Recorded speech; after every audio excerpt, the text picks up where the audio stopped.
Hello and welcome to the July 12th, 2026 episode of Nick's News. I am your host, Nick, brought to you by Some Budget Studios. That's right, we're paying for this project of ours. We're live every Sunday, and I thank you all so much for tuning in or catching the replay on the Nick's News YouTube channel.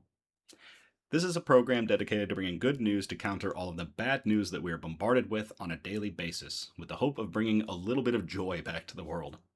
Several of our articles are pulled from sites like Positive.news, Industry Tap, Live Science, and GoodGoodGood.co, but we appreciate everything sent in by you, the Nick's Newsies. Hello, everyone. Hello, Nico. Hello, Becky. Hello, producer Donna. Hello, lurkers. That is what producer Donna has taken to calling the people that don't communicate in the chat, but hey, that's fine. I'm just happy that you're here. So, News Brew.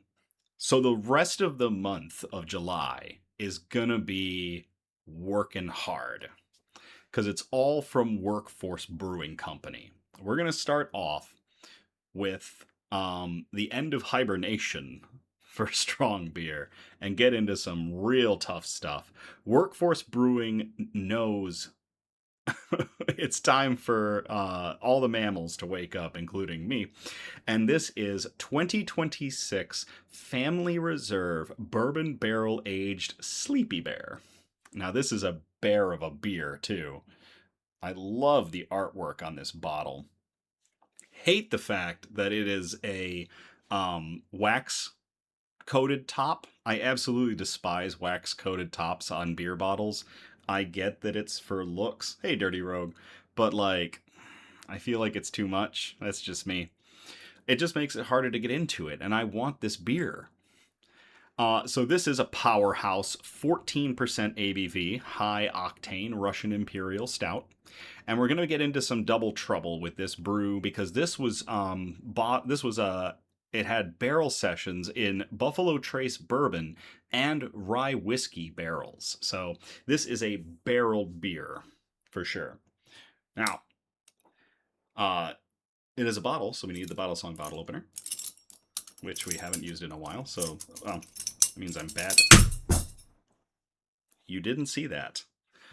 The magic of editing means I didn't screw that up. There we go. Let's pop this open.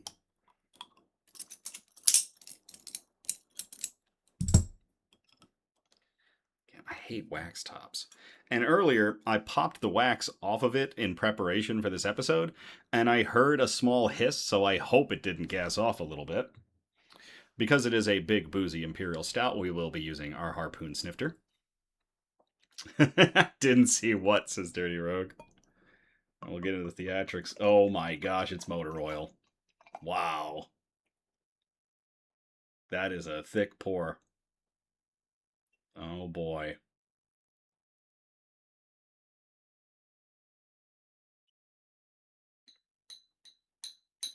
The tappa-tappa of my ring on the bottle. Get every last drop.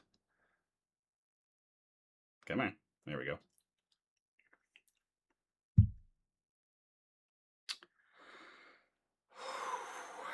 This is going to be a boozy brew. Oh my gosh. Hey, Tim. Oh, yeah, that is some grade A darkness. That's like my Under Armour shirt dark. Jeez. Oh boy. All right, shout outs. So, we are excited for Fox and Hen's third annual summer celebration, which is coming up Saturday, July 18th. Join the Fox and Hen for a day of wine slushies and one-of-a-kind summer-inspired hard ciders like you've never tasted before. The first 75 people to bring a lawn chair will receive a free pair of sunglasses. StrEATS Taco Truck and Holy Smokers will be serving food from 1:15 to 7 p.m., and Everyday Einstein will be providing the music from 4 p.m. to 7 p.m. Fox and Hen is located between downtown Grand Haven and Allendale and is absolutely wonderful. If you get a chance, head out on Saturday to join them for their summer celebration. To everybody at Fox and Hen, cheers.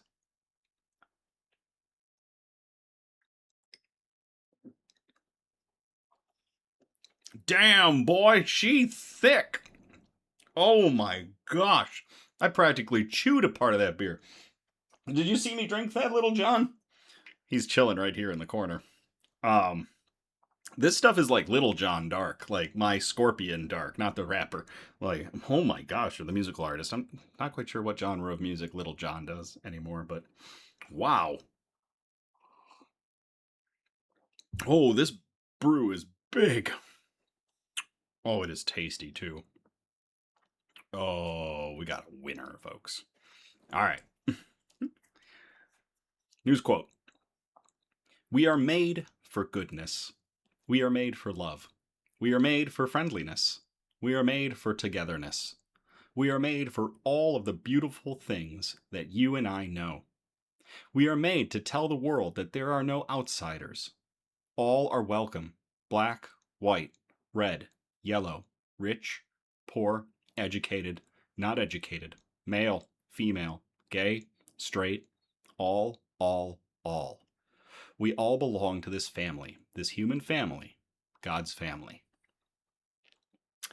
That quote comes from Desmond Pilo Tutu, who lived from 1931 to 2021, who was a South African Anglican bishop and theologian, and was known for his work as an anti apartheid and human rights activist, and received the Nobel Peace Prize in 1984. And I absolutely love this quote.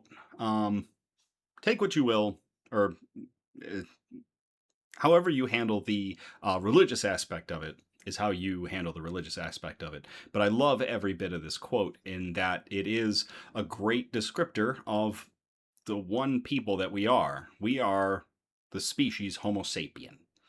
Um, we don't break ourselves up based on appearance or choices or how we're wired. We're one people, and we always will be. One of the first jobs I had, I was working at a lab and I was identifying bugs. And sometimes I was counting the number of gills that a bug had, and either 5 or 7 gills determined its species.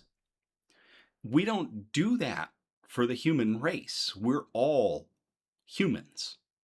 We're all one species. So we are made, and we're all built the same with the same capacities. We just have to exercise them. So we are made for goodness. We are made for love. We are made for friendliness. We are made for togetherness. We are made for all the beautiful things that you and I know. We are made to tell the world that there are no outsiders. All are welcome. Black, white, red, yellow, rich, poor, educated, not educated, male, female, gay, straight, all. We all belong to this family, this human family, God's family. Thank you very much to Desmond Tutu. Cheers.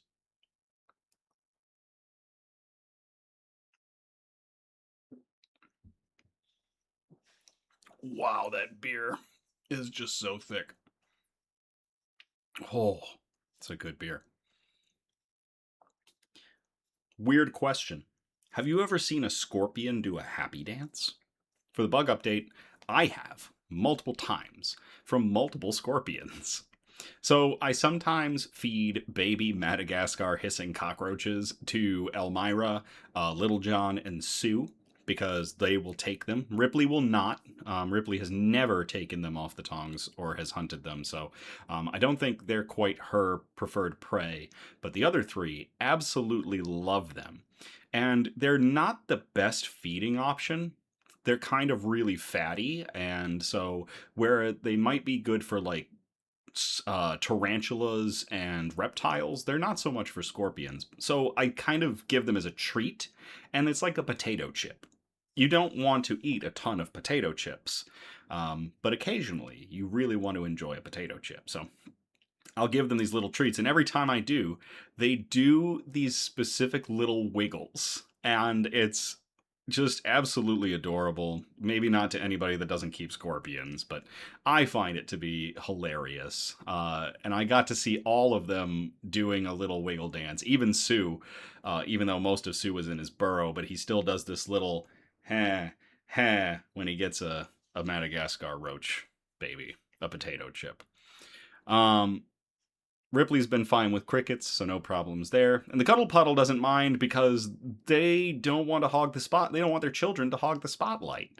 And they don't really give a crap about their kids, so their kids are just fodder for all of the predators that I own. So all is well in the bug room. Producer Donna says, potato chips make me wiggle too.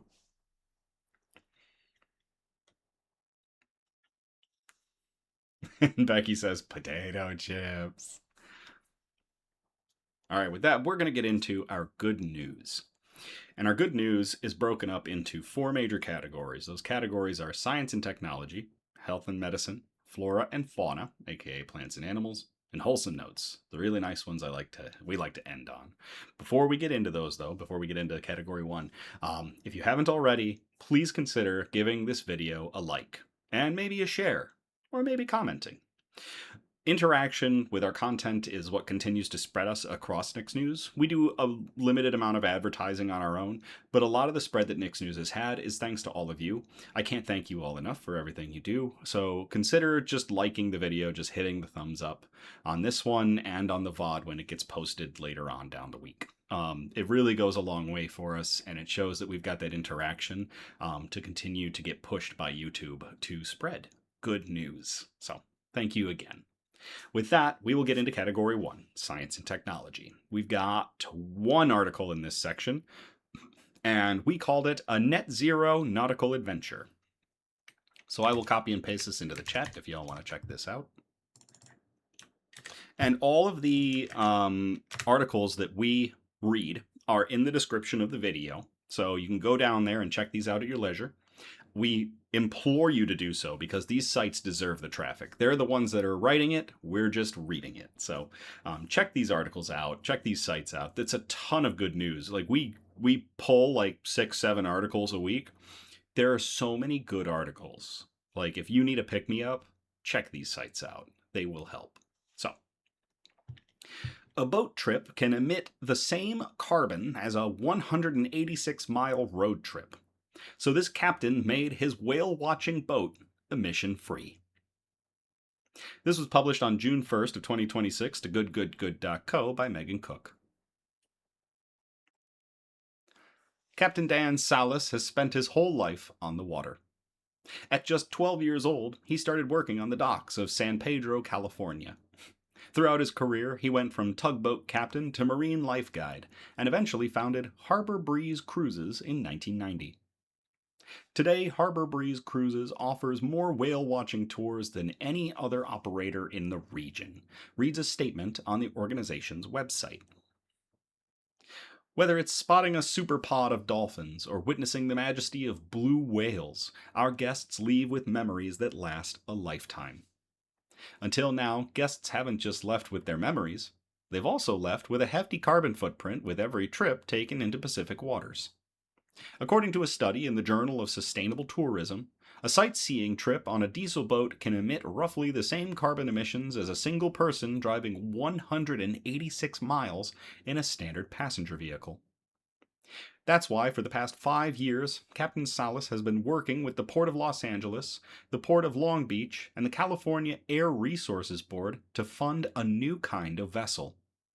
This is called the El Escudo, he said in an interview with ABC7, pointing proudly to his 180-foot boat. It's the world's first parallel hybrid. This has been a technological advancement that we never, in my lifetime, thought I would actually see. The air quality in what we're doing is setting the tone for things to come in the future. According to Baird Maritime, the zero-emission boat can carry 350 passengers and reach greater speeds than a diesel-powered alternative. The vessel offers 4 distinct operational modes: conventional diesel, propulsion, fully electric propulsion, underway battery charging, and stationary shoreside battery charging, the Maritime news outlet wrote in a press release. The propulsion package allows the vessel to achieve significant emissions reductions while maintaining performance and efficiency for sailing on longer routes. For Captain Salas, the El Escudo is a way for him to continue building his business without harming his first love, the ocean. This is a gift back for my life here on the ocean, to give it back with clean air and a clean future, he said.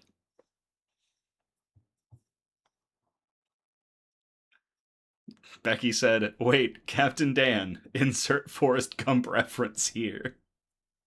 I'm pretty sure that Captain Salas does have his legs, but to Captain Dan Salas, who has designed a new type of vessel that is a zero emission vessel for continuing whale watching.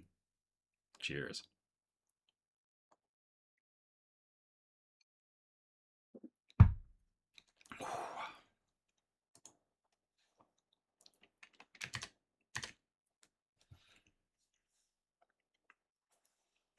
All right, so that's going to get us out of science and technology. We're going to move on to category 2, health and medicine.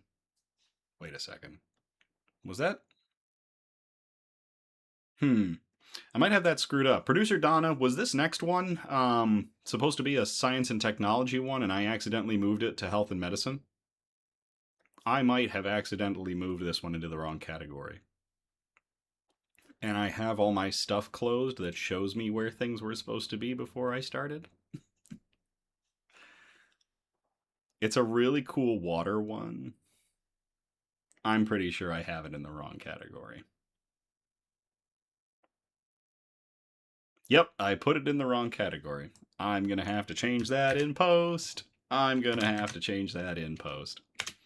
So we're still in science and technology, and we call this next one chemical engineering is in its own league. I will copy and paste this into the chat if y'all want to check this out. I have a mad respect for engineers. I am an engineer. And chemical engineers, let me get those engineer snaps in. Chemical engineers are really something else. A whole different kind of intelligent. So it's wild seeing what they come up with. New method turns ocean water into drinking water without waste. This was published to the University of Rochester on May 27th of 2026 by Luke Auburn. Becky said, oh geez, I'm going to get drunk tonight because Becky is playing the Knicks News drinking game. Yes, it does exist. I don't know all the rules to it, but apparently you take a drink whenever I go engineering. Dirty Rogue says, okay kids, it's time for the Snap with Nick game. Oh.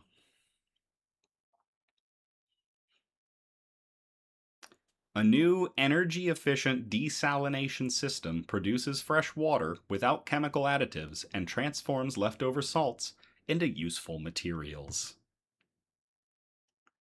The United Nations estimates that 2.2 billion people lack safely managed drinking water, and communities from California to the Middle East rely on desalination plants to convert ocean water to fresh water.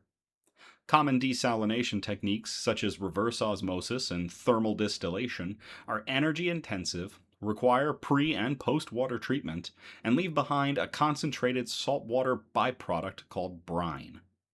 The brine byproduct wreaks havoc on sea life when it's deposited back into the ocean by raising the salt level and lowering oxygen in the water. But a novel approach developed at the University of Rochester offers a way to overcome these drawbacks.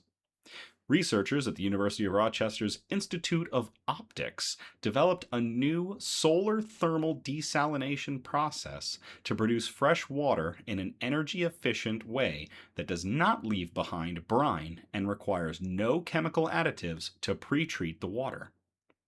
A team led by Chun-Li Go, a professor of optics and physics and a senior scientist at University of Rochester's Laboratory for Laser Energetics, described their method in a paper that was published in Light, Science and Applications. Hey, Waffle. The technology uses solar panels made of black metal etched with femtosecond lasers to make the surface super light absorbing and super wicking, or extremely attractive to water. The panels have a laser treated active region that pulls a thin layer of water across the surface, absorbs nearly all solar radiation, distills the water, and deposits the leftover salts and minerals into the panel's untreated sides or passive region so that the salt does not clog the active region and disrupt continuous desalination. Guo says other researchers have developed solar thermal desalination techniques that work well in lab experiments using simulated seawater made of only water and sodium chloride. As the water evaporates, the sodium chloride crystallizes in a grainy and porous fashion, allowing water to pass through to dissolve the salt. The solar panels, meanwhile, can be easily cleaned. But real ocean water has a much more complex composition, and these systems tend to encounter issues when tested in the field. Unlike sodium chloride and many other components in seawater, such as magnesium and calcium-based materials, crystallize into a crusty and non-porous fashion on the solar panel's surface, which clogs it up. Eventually, water can no longer seep through. This is the same phenomenon as your shower head clogging over time or your teapot that's lined with scales, except the seawater contains hundreds of times more salt than your tap water.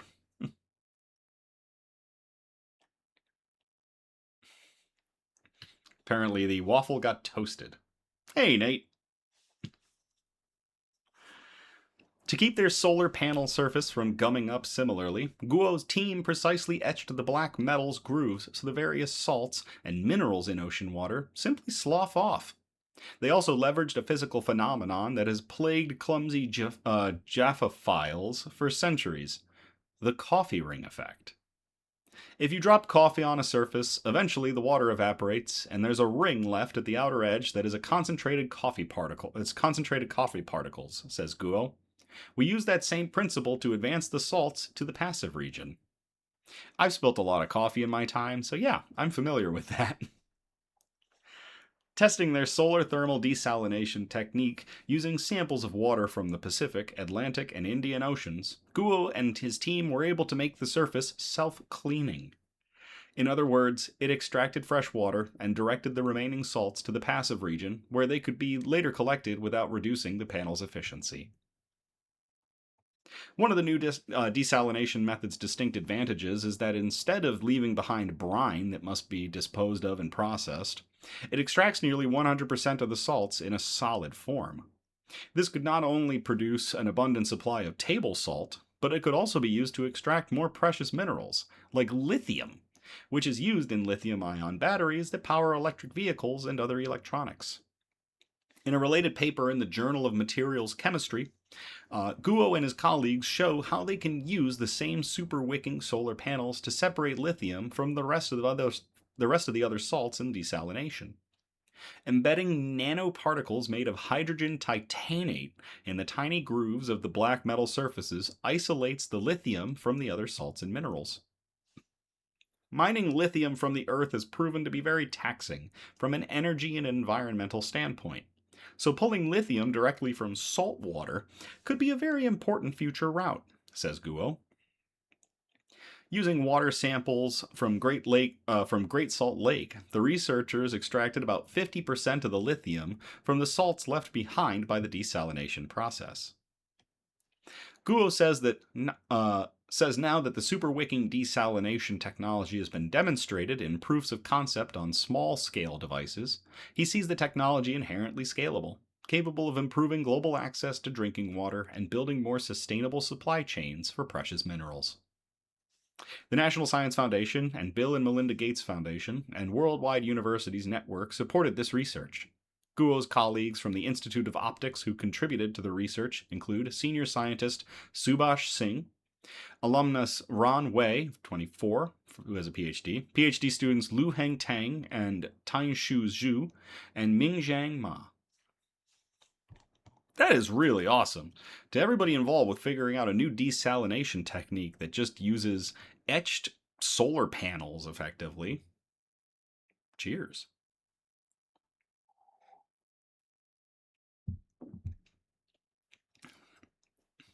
Rogue says to producer Donna that we should advertise the Knicks News snap along with the snap along with Nick game.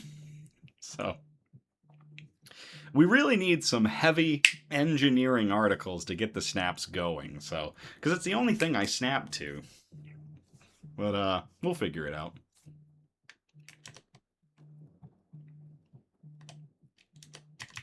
There we go. All right. Now we're going to get into health and medicine, category 2. We've got one article in here, and we called it, What Can't These Things Do? I will copy and paste this into the chat if y'all want to check this out.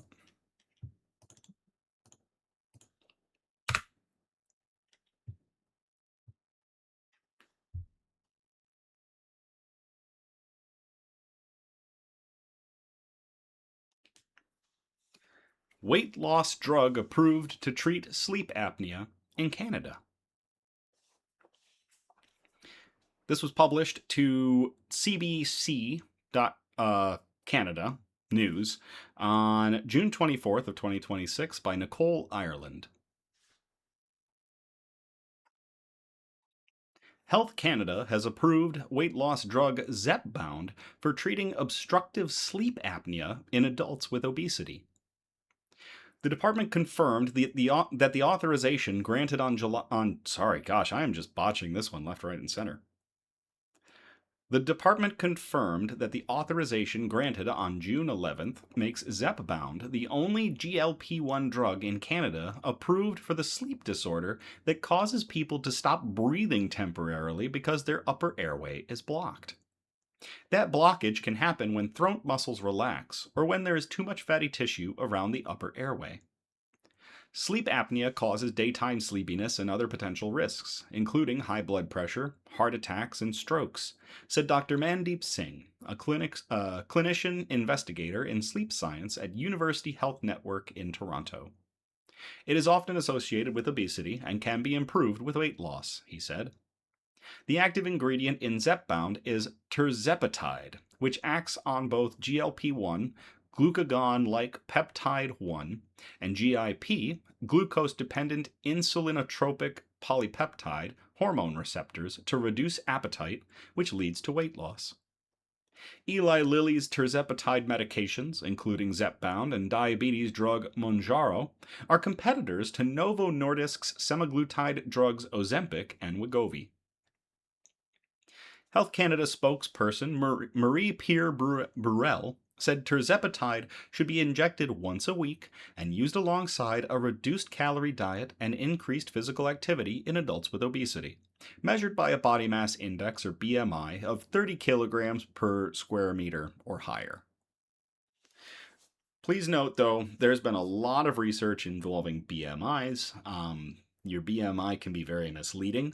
Like, even at my best, I was still considered overweight when I had like my best BMI score. I was mostly muscle back then too, so like BMI is weird, but it is cool that we have ways to reduce it or ways that can help.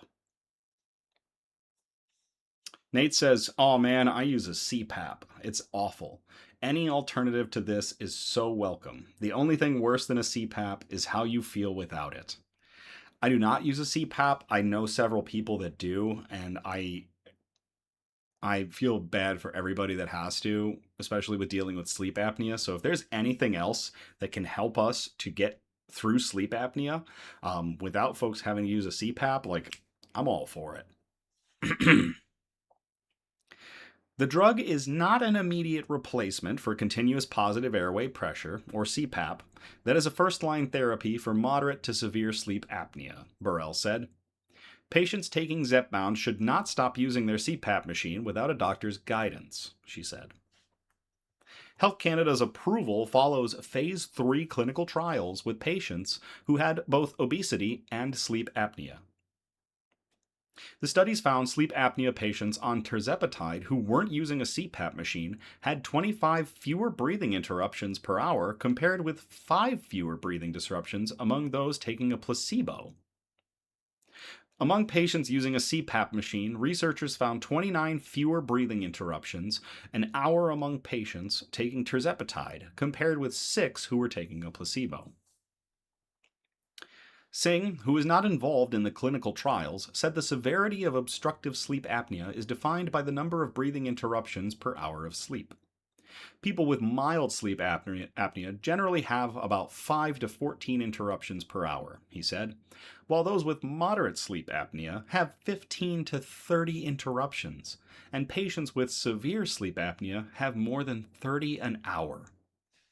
A reduction of 25 to 29 events per hour would represent a meaningful change, potentially shifting someone from severe into a lower severity category depending on where they started, Singh said. I think that's a welcome step towards offering, another option for patients who have obstructive sleep apnea. Nate says, sleeping like a fighter pilot sucks. I agree. There are signs that losing weight on other GLP-1 drugs could be also benefit people with sleep apnea, but that's based on anecdotal observation by clinicians, and there isn't research evidence yet to make that claim, Singh said. So far, tirzepatide is the only one that's been tested for this. He said more study is needed to see if tirzepatide could have an effect on sleep apnea among patients who don't have obesity. Now that's going to be the real test, is to get into those trials and see if folks that don't have obesity but take tirzepatide don't have sleep apnea. Because if that's the case, then yes, tirzepatide is directly impacting sleep apnea. That would be crazy. Nate says, I don't snore at all, and I was 46 events an hour without it. Have your husband do it. Saying that to producer Donna. For your sanity.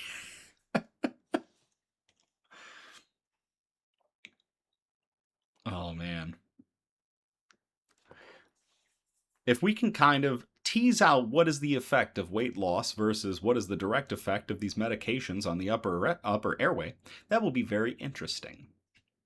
The most common side effects of GLP-1 drugs, including tirzepatide, are nausea, vomiting, diarrhea, and constipation. More serious but much less likely side effects do include inflammation of the pancreas, bowel obstruction, and gallstones. Whenever a patient is diagnosed to have obstructive sleep apnea, we have a discussion about risks and benefits of the various treatment options available to them. And this medication will go on that list of options when we discuss the risks and benefits, Singh said. That is really awesome to potentially have another combatant in the fight against sleep apnea in the form of a GLP-1 drug, tirzepatide, also known as Zepbound. To everybody involved in this study and potential studies in the future, figuring out if tirzepatide or Zepbound can be used to reduce sleep apnea. Cheers.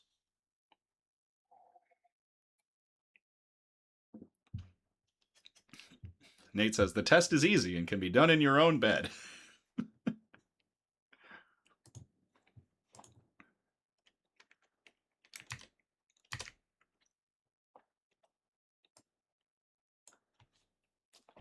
All right, that's going to get us out of health and medicine. We're going to move on to category 3, flora and fauna, aka plants and animals. We've got 2 articles in here, and we're going to start off with Feathered Friends Help Fight Forever Chemicals. I will copy and paste this into the chat if y'all want to check this out.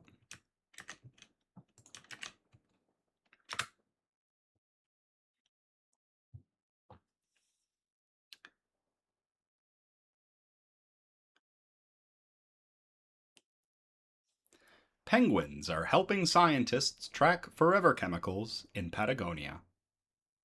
This was published on May 7th of 2026 to CNN by Rebecca Collins.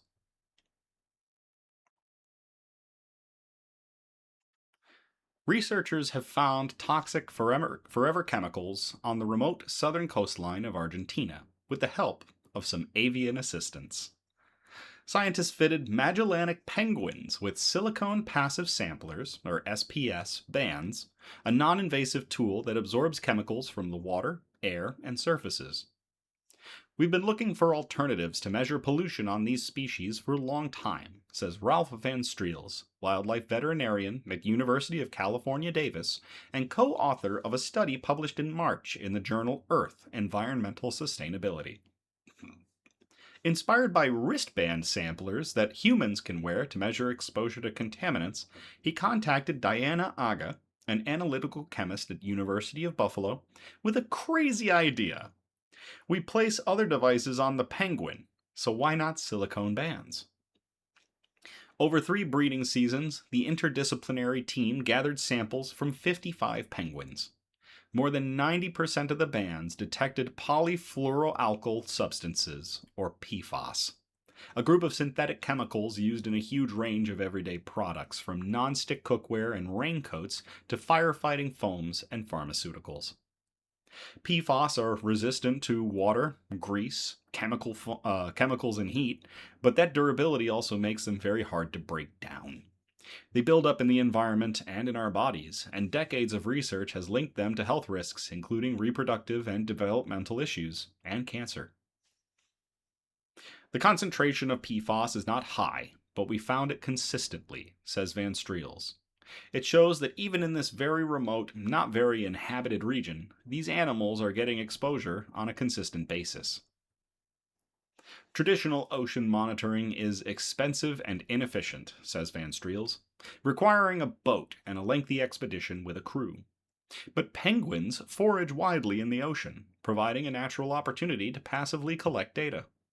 The penguins tell you which parts of the ocean are important, so that you're not sampling at random the whole ocean, he adds. SPS bands are typically worn by people as wristbands, but attaching standard bands to penguin wings would cause drag. So instead, the band was modified to include a small piece of stainless steel wiring, which allowed the field team to tailor the band to the width of a penguin's leg. Making them to size for each individual penguin gives us more confidence that it's not going to fall off, and it's not going to cause discomfort, says Van Streel. The process of fitting the band took 2 wildlife veterinarians around 3 minutes, minimizing distress to the birds, says Van Streels, adding that after attaching the band, the team monitored from a distance to make sure the penguins were comfortable. Of the 57 birds fitted with bands for the study, just 1 had its band removed after Van Streels suspected some discomfort, and only 1 band went missing after deployment. After the bands were collected, Aga's lab in Buffalo analyzed the samples using mass spectrometry. There are more than 7 million unique variants of PFAS, so to narrow the study's focus, the analysis targeted a mix of 24 legacy PFAS, many of which have been banned or are no longer produced, and new replacement PFAS, many of which are not regulated, says Aga, lead chemist on the study, or who was the lead chemist on the study. There's a rise in the replacement PFAS, which makes sense, but it's also concerning, says Aga. We thought that replacement chemicals would be less persistent, but it's not. It's just a bioaccumulative, and according to epidemiologists and toxicologists, they are just as toxic as the legacy PFAS. That sucks. Becky says, until I worked at a laboratory testing facility, I didn't know what PFAS was. Now I hear about it all the time, so I am happy to hear this article. I am too. The negative health impact of PFAS on wildlife has been documented in hundreds of studies, and analysis from the Environmental Working Group, or the EWG, a US-based nonprofit, has identified PFAS in more than 600 species. But data on many species is limited because traditional sampling methods like blood or tissue samples are invasive. David Megson, an environmental chemist at the UK's Manchester Metropolitan University, who is not involved in this research, says that the new method offers an innovative way to gather information about wildlife and the environment. When we do research on animals, the way to get the best quality data is a lot of time to kill the animal, which is just really horrible for a lot of us scientists that do this, because we care a lot about the environment, says Megson. Any technique that is moving us away from sacrificing animals and measuring organs, I think, is a really positive thing. While PFAS studies in North America, Europe, and China are abundant, there's been very, very little in South America, Africa, the global south, says Megson, adding that the inclusion of emerging PFAS in that analysis was interesting to see.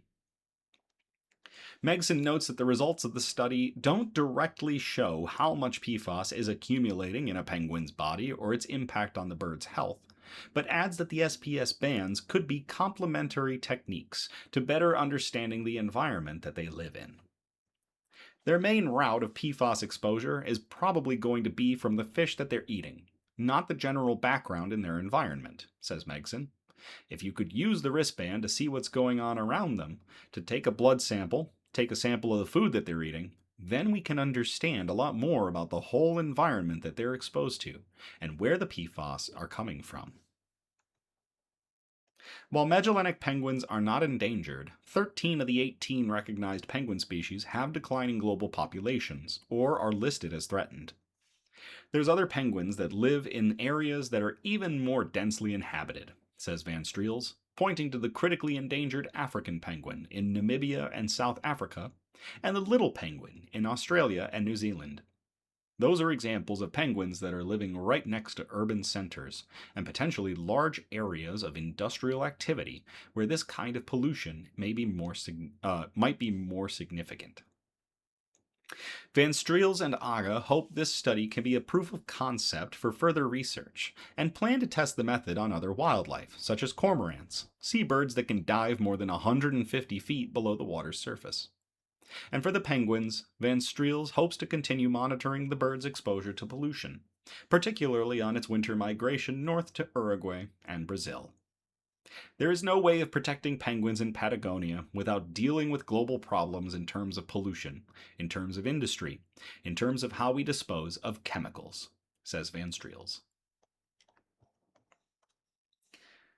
To everybody involved in a study, putting little bands on penguins to measure PFAS levels in the ocean. Cheers.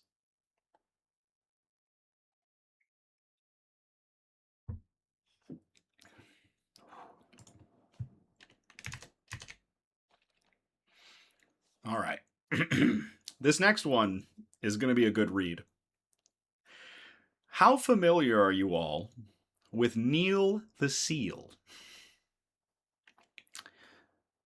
If you haven't ever been exposed to Neil the seal, I recommend that you look up some videos or some TikToks or some reels of Neil the seal. Because it's Neil's world and we're all just living in it. I will copy and paste this to the chat if y'all want to check out this article.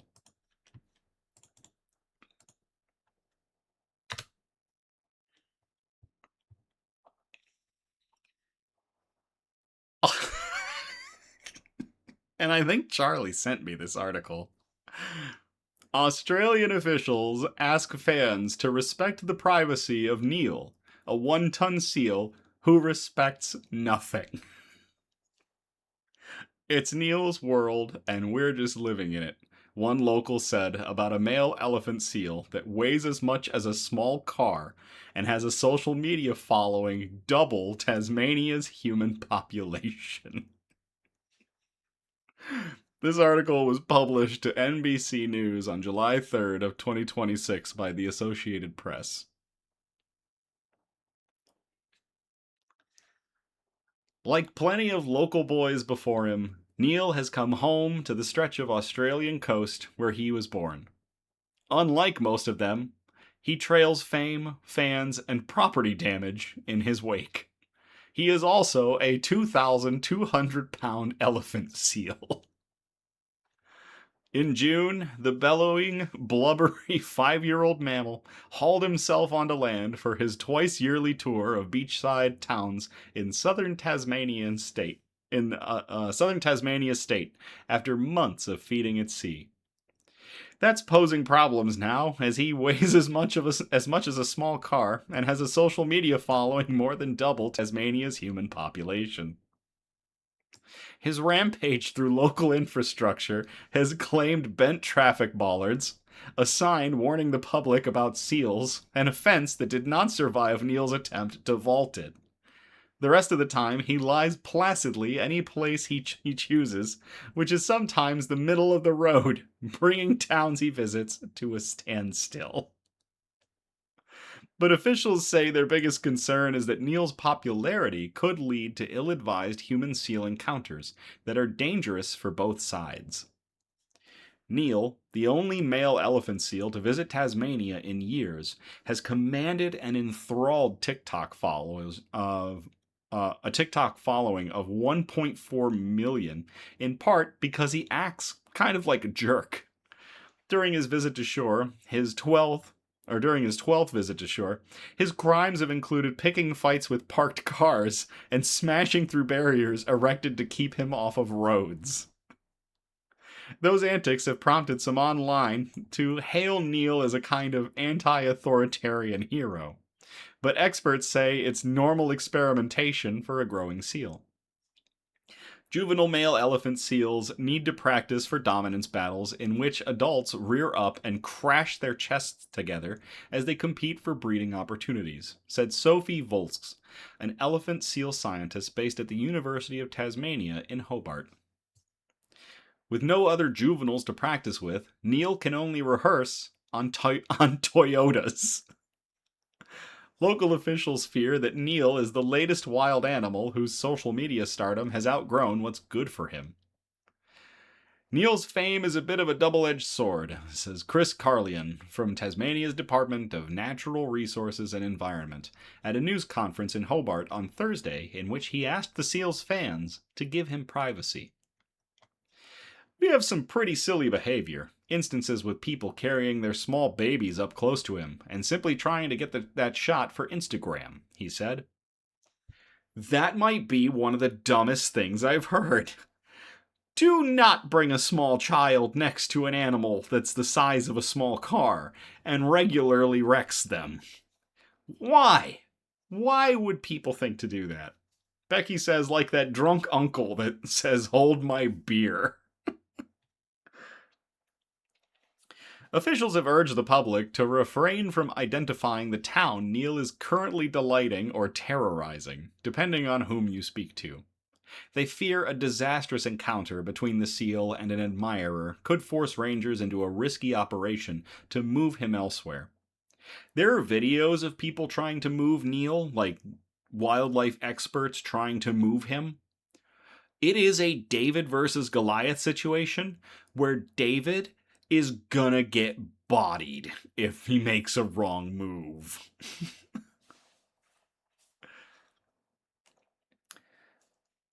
Carlian also warned of the worse. In a 2023 episode, a walrus known as Freya, who drew huge crowds in Norway, had to be euthanized after officials cited a growing risk of human safety. There is a risk here of essentially loving Neil to death, Carlian said. It's usual for seals to return biannually to the place they were born to rest, fast, and shed fur. Many species roam inland during visits to shore, sometimes leading them into beachside towns. What's unusual about Neil is that he's the only male elephant seal hauling ashore in Tasmania. Subantarctic islands south of Tasmania are home to breeding populations of elephant seals, and Neil's mother would have arrived from one of them to give birth, Volk said. Females have been spotted ashore in Tasmania before, but topping out at the size Neil reached when he was a year or two old. They don't cause the same kind of chaos, she added. Humans got rid of those animals, and now maybe they are coming back and repopulating areas that they were previously seen in, she said. We do need to find a way to coexist. That could prove tricky for Neil, and for the rangers, police officers, and security guards who follow in his wake. If he survives to adulthood, Neil could grow up to 16 feet in length and weigh triple what he does now. Neil could clock in at 6,600 pounds at full size. That is the weight of very large cars. However, about 90% of male elephant seals die before they reach a breeding age of around 10, Volk said. For now, Neil the seal is occupying a stretch of sidewalk, unmoving and unbothered. Sometimes he canoodles with an orange traffic cone to the delight of his online followers. It isn't clear why he prefers that location, which he has returned to even after being ushered away by rangers. He's obviously decided this puddle surrounded by bollards, which are horizontal at the moment, is his spot, said Carlian on Thursday. His fans can relate. The locals have mixed feelings. He's one of our biggest exports at the moment, said Dale Creamer, a resident of the town that the seal is currently trashing, who has not been personally inconvenienced. It's Neil's world, and we're just living in it.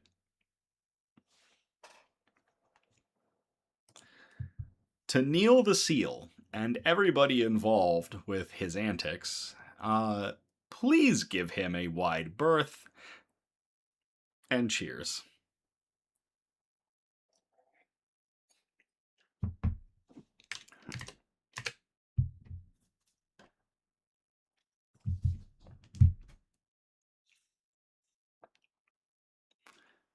All right, that's...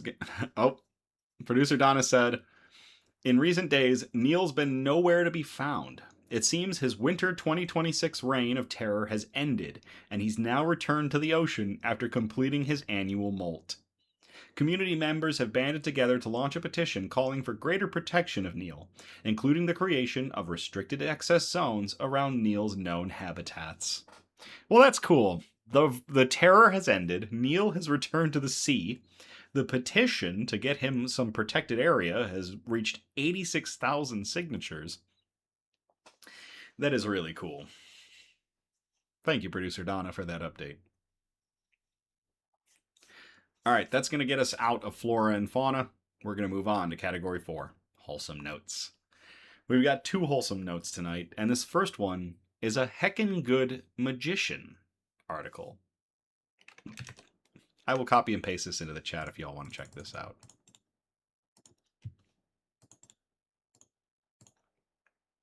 And again, thank you very much for all of your interaction with our content tonight.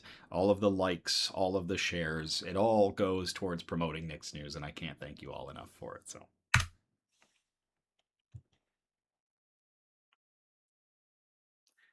New York City magician uses tricks and treats to help shelter dogs get adopted.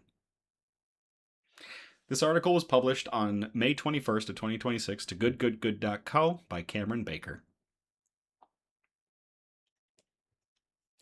John Stessel calls himself the shelter dog magician. His tricks go back to his 8th birthday, when he first got a magic kit and fell in love. In the 2 decades since, he has honed his craft and created a library full of tricks that he uses for good. One of those magic tricks?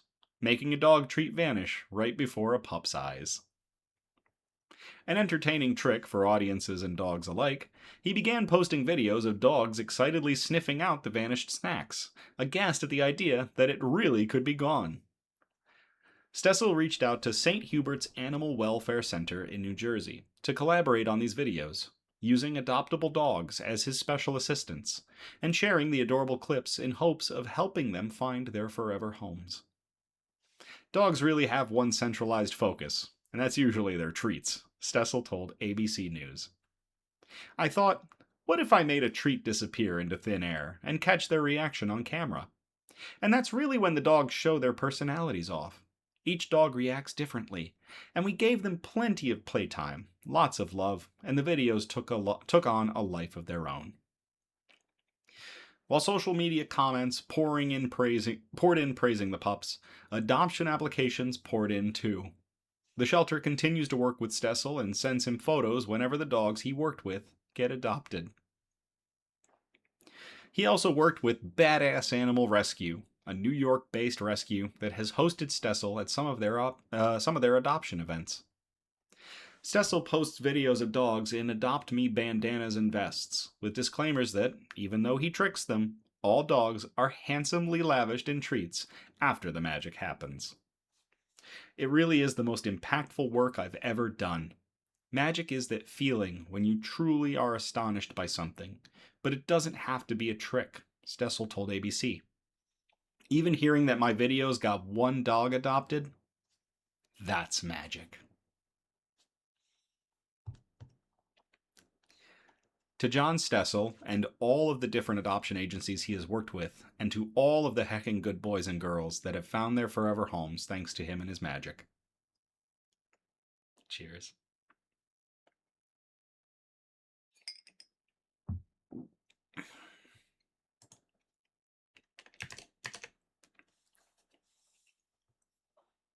Not to be outdone, our final article of the night is an obligatory cat article plus dead mouse.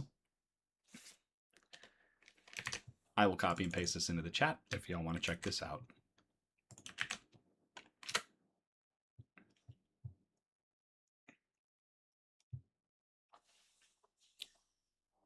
Dead Mouse donates $30,000 to help 27 rescue cats. I got you. This was published to Billboard.com on July 9th of 2026 by Katie Bain.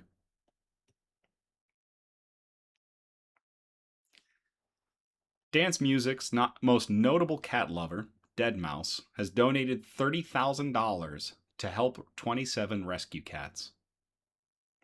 On May 27th, the Humane Society of Oakville, Milton, and Halton, located in Oakville, Ontario, Canada, posted that it had just received 27 cats from a nearby household. Ranging from 3 months to 3 years old, none of the animals had ever been seen by a veterinarian. The organization asked the community to help raise $30,000 to cover the cost of intake exams, vaccinations, spaying and neutering surgeries, microchipping, and ongoing care to prepare these cats for adoption. In the comments section, Dead Mouse, who does charitable work with the Toronto Humane Society and has 3 rescue cats of his own, swooped in a few days later and simply wrote, "I got you." We've had many memorable moments at the shelter, but opening Instagram to find a message from Dead Mouse was definitely one we didn't see coming. HSOMH Executive Director Jeff Valentin tells Billboard in a statement. We're incredibly grateful for his generosity and, just as importantly, for the awareness he's brought to our shelter and the animals in our care. It's a rare and meaningful thing when someone with such a large platform chooses to shine a light on animal welfare and help more people understand the work we do every day. Becky asks, wait, what is Dead Mouse? A town, a person, a band? So Dead Mouse is a musician. He's most well known for a piece of headgear he wears. It's basically this giant, blown out of proportion mouse helmet. And it's gotten crazier with time. His music is really good too. Like, I do enjoy his music, so this is really something cool. The goodwill continued when the producer posted, "Help me name 27 cats, and then find them forever homes," on his Instagram stories Monday, June 8th. Oh, I'm sorry, this was posted on June... When was this article posted again? I think I said it wrong. It was posted on June 9th. I don't know if I said July. It was June 9th.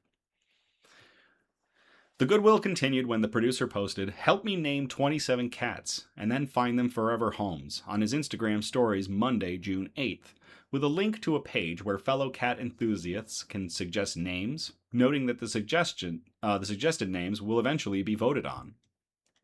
And there is a link in the description. You can check it out and see if it's still active to vote for the names for these 27 cats. Valentin says the support provided by Dead Mouse will make a real difference for these cats and kittens, but the conversations and engagement that followed have been just as valuable. We're especially excited that Dead Mouse invited his fans to help name the 27 cats and kittens. It's a fun way to bring people into their stories, and we can't wait to see what names they come up with. Though the Grammy-nominated musician took action to help the nearly 30 cats in late May, his charitable work with the feline world doesn't end there. Dead Mouse launched his Reverb shop on June 2nd, coinciding with Adopt a Shelter Cat Month, featuring music gear, tour posters, merch, and more. A portion of the proceeds will benefit no kill nonprofit rescue organization Toronto Cat Rescue. That is amazing. To Dead Mouse and to all of the different organizations, the different humane societies that he works with, taking in these animals, getting them the care they need in preparation for finding their forever homes. Cheers. And producer Donna has an update for us. Hit me with that update, producer Donna. There's always a delay.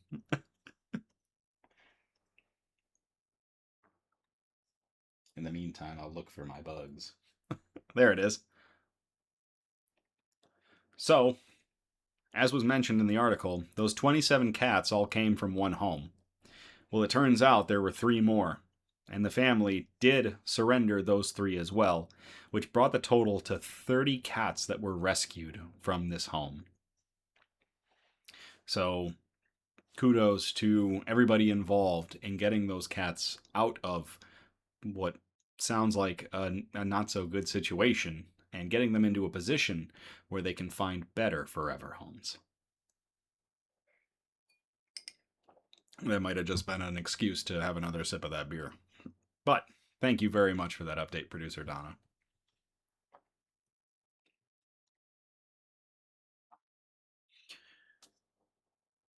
That about does it. Wow, 7 amazing articles tonight. Fantastic good news. Net zero whale watching, desalination, potential drugs to help with sleep apnea, so you don't need a CPAP. Penguins helping discover where forever chemicals are in the ocean. Neil the seal, an absolute menace to society. Really good magic, and Dead Mouse, both helping find forever homes for dogs and cats, respectively. It really is something else. Good news, finding this good news and being able to present it. So, thank you all again for tuning in or catching the replay on the Nix News YouTube page. We're live every Sunday. Our next episode will be on July 19th of 2026. We encourage participation, so by all means, if you want to post suggestions for news brews, shoutouts, news quotes, and especially good news articles that we can present on future episodes, send them in. We're listening. We love seeing what you guys send to us. So if you do send a bunch of articles, try to spread them out across our 4 categories, which again were science and technology, health and medicine, flora and fauna, aka plants and animals, and wholesome notes, the really nice ones we like to end on, like magicians and dead mouse, helping out dogs and cats. You can message us on Facebook or Instagram, or you can email us at somebudgetstudios@gmail.com. Links are in the description of the video. Feel free to like, subscribe, or comment on our content across all our platforms. That includes Facebook and Instagram, YouTube, and TikTok, where we're doing the news nibbles on TikTok. If you check out our Facebook and our Instagram, you'll see we do news nibbles. They're not quite full articles. They're these little breakdowns that producer Donna makes of really good news. And we pick 3 of them each week, and we put them on TikTok. I actually read them out and do a TikTok for them. So check that out if you haven't seen it. I think it's a lot of fun, and it's another way to get good news constantly. So you're not waiting for a Nix News episode on a Sunday or the VOD to come out on a Monday or Tuesday. You can check out the TikTok, and we're doing 3 a week on there. So, and I really enjoy them. So please no SEO and advertisements. We're not interested. We pay for our own advertisement, and we thank you all for your assistance with this. Everything that you guys do, all the interaction that you give us, is what drives Nix News. Like I stated earlier, every like, every shout out, every share, every time you talk about Nix News outside of this show continues to grow us. And it's amazing that we continue to spread and we continue to bring good news and joy. So, as always, thank you again. I love you all. Have a great night, and I will play us out.